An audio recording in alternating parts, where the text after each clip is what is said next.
Hello guys, welcome to my channel. And இன்னைக்கு நம்ம வந்து வெஜ் குருமா ரெசிபி தான் பார்க்க போகிறோம். அண்ட் இந்த குருமா வந்துட்டு நம்ம idli, dosa, chapati and especially white ரைஸ்க்கு ஒரு சூப்பரான காம்போவாக இருக்கும். அண்ட் என் சேனலுக்கு நீங்கள் இப்போ தான் ஃபர்ஸ்ட் டைம் வந்திருக்கீங்க அப்படின்னா சப்ஸ்கிரைப் பண்ணிக்கோங்க. அண்ட் பக்கத்துலேயே இருக்க பெல் ஐக்கானையும் கிளிக் பண்ணிக்கோங்க. வாங்க வீடியோக்குள்ளே போகலாம். ஆஸ் யூஷுவல் ஒரு பேன் எடுத்துக்கிட்டு அந்த பேன் நல்லா ஹீட் ஆனதுக்கப்புறம் அது தேவையான அளவு ஆயில் விட்டு அந்த ஆயிலும் நல்லா ஹீட் ஆனதுக்கப்புறம் நம்ம பிரியாணிக்கும் குருமாக்கும் சொந்தமான சோம்பு, கல்பாசி, பட்டை, ஏலக்காய், பிரிஞ்சி இலை, அப்புறம் கிராம்பு இவங்க எல்லாரையும் ஆயிலில் போட்டுட்டு நான் ஒரு பெரிய சைஸ் ஆனியனை குட்டி குட்டியாக கட் பண்ணி வச்சுருக்கேன். அவங்களையும் போட்டு நல்லா வதக்கி எடுக்கணும்.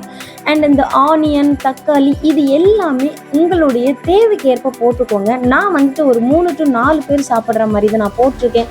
ஸோ நீங்கள் எத்தனை பேருக்கு சமைக்கிறீங்களோ அதுக்கேற்ற மாதிரி அளவாக போட்டுக்கோங்க. அப்புறம் ஒரு பெரிய சைஸ் பச்சை மிளகா 2ஆக கட் பண்ணி அதையுமே ஆட் பண்ணிக்கலாம். ஸோ ஆனியன் இப்போ நல்லா வதங்கினதுக்கப்புறம் நான் வந்துட்டு ஒரு பெரிய சைஸ் தக்காளியை கியூபிக்காக கட் பண்ணி அதையுமே சேர்த்து வதக்க ஆரம்பிச்சிட்டேன். அண்ட் நான் எப்போவுமே வந்துட்டு தக்காளி போட்டதுக்கப்புறம் தான் இஞ்சி பூண்டு பேஸ்ட்டு நான் ஆட் பண்ணுவேன்.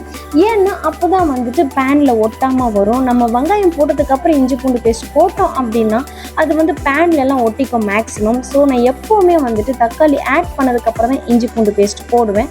இஞ்சி பூண்டு பேஸ்ட் பச்சை வாசனை போகிற அளவுக்கு நல்லா வதக்கிட்டு இப்போ நம்ம நறுக்கி வச்சிருக்க காய் எல்லாமே ஆட் பண்ணிக்கலாம். வெஜ் குருமாக்கு நீங்கள் உங்களுக்கு பிடிச்ச காய் எது வேணாலும் ஆட் பண்ணலாம். ஸோ நான் என்னெல்லாம் வெஜிடபிள்ஸ் ஆட் பண்ணியிருக்கேன் அப்படின்னா முருங்கைக்காய், கேரட், பீன்ஸ், அப்புறம் சோயா.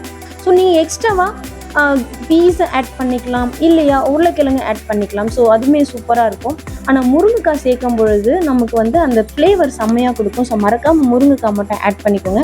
கடைசியாக கொஞ்சம் சால்ட் ஆட் பண்ணிவிட்டு இந்த வெஜிடபிள்ஸ் எல்லாமே ஆயிலே நல்லா வதக்கி விட்டுக்கலாம். ஸோ நம்ம எவ்வளோக்கு எவ்வளோ ஆயிலில் வந்து வெஜிடபிள்ஸ் வதங்குதோ அந்த அளவுக்கு நமக்கு ஒரு நல்ல ஒரு டேஸ்ட்டை கொடுக்கும். ஸோ முடிஞ்ச அளவுக்கு ஆயிலே நல்லா வதக்கி விட்டுட்டு ஓரளவுக்கு வதங்கினதுக்கப்புறம் இப்போ நம்ம வந்துட்டு மசாலாஸ் எல்லாம் ஆட் பண்ணிக்கலாம். ஸோ நான் என்னெல்லாம் மசாலாஸ் ஆட் பண்ணியிருக்கேன் அப்படின்னா கொஞ்சம் மஞ்சள் பொடி, அப்புறம் வீட்லேயே அரைச்சி வச்சுருக்கேன் குழம்பு மிளகா பொடி, அண்ட் கலருக்காக வந்து நான் வந்து காஷ்மீரி சில்லி ஆட் பண்ணியிருக்கேன்.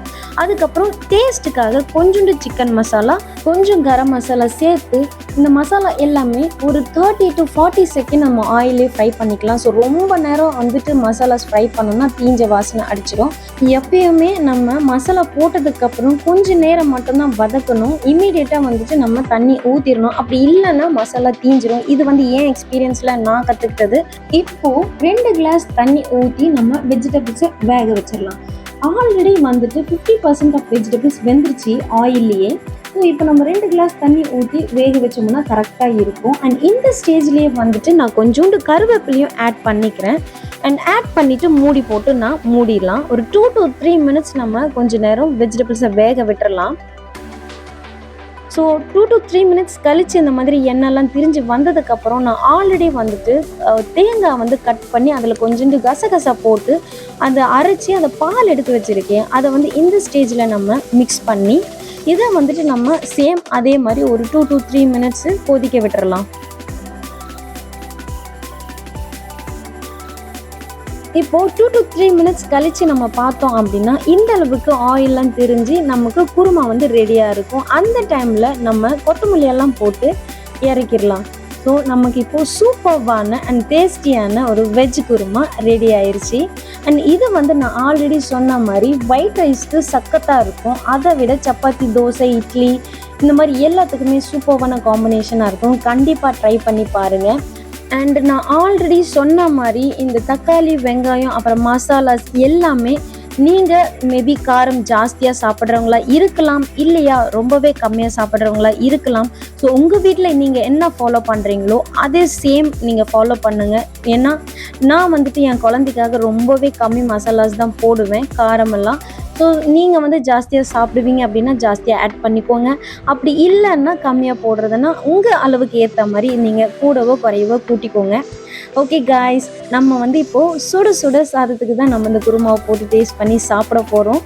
அப்புறம் நான் ஆல்ரெடி சொன்ன மாதிரி என் சேனலை இப்போ ஃபர்ஸ்ட் டைம் நீங்கள் பார்க்குறீங்க அப்படின்னா எனக்கும் கொஞ்சம் சப்போர்ட் பண்ணி சப்ஸ்கிரைப் பண்ணுங்கள். அண்ட் அப்படியே பக்கத்தில் இருக்க பெல் ஐக்கானையும் கிளிக் பண்ணிக்கோங்க. ஸோ தட் நான் ஃப்யூச்சரில் போடுற எல்லா வீடியோவும் உங்களுக்கு நோட்டிஃபிகேஷனாக வரும். அப்படியே கொஞ்சம் லைக்கும் பண்ணுங்கள் அண்ட் ஷேரும் பண்ணுங்கள். இது மூலிமா நிறைய பேருக்கு நம்ம வீடியோ ரெக்கமெண்ட் ஆகும். ஓகே காய்ஸ், நம்ம இப்போ சுட சுட சாப்பிட்றலாம்.